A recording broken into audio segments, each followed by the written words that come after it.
முடக்கத்தாங்கீரை பார்த்துருக்கீங்களா? நான் காட்டுறேன்.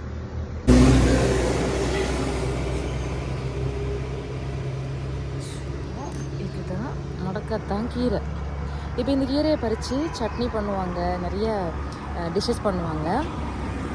இது வந்து நம்ம எப்பயாவது ஒரு தடவையாவது நம்ம ஹெல்த்தில் எடுத்துக்கிட்டோம்னா நல்லது அப்படிங்கிறதுக்காக இன்றைக்கி நான் வந்து சும்மா ஒரு சூப் மாதிரி பண்ணி கொடுத்துருக்காங்க. கொஞ்சமாக எடுத்துக்க போகிறேன்.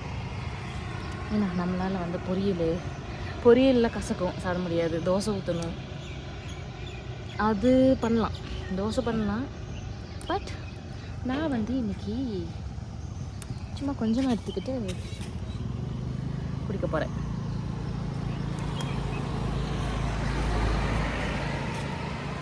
பப்பி என்ன பண்ணுறீங்க? ஐயோ, இந்த மாதிரி பப்பி தான் வந்து அன்றைக்கி ஒரு நாள் கொஞ்சிட்டு ஒரு குட்டி நாய் போட்டு புரண்டி வச்சிருச்சு. அதனால எந்த நாயும் இன்னைக்கு கொஞ்சறதாக இல்லை.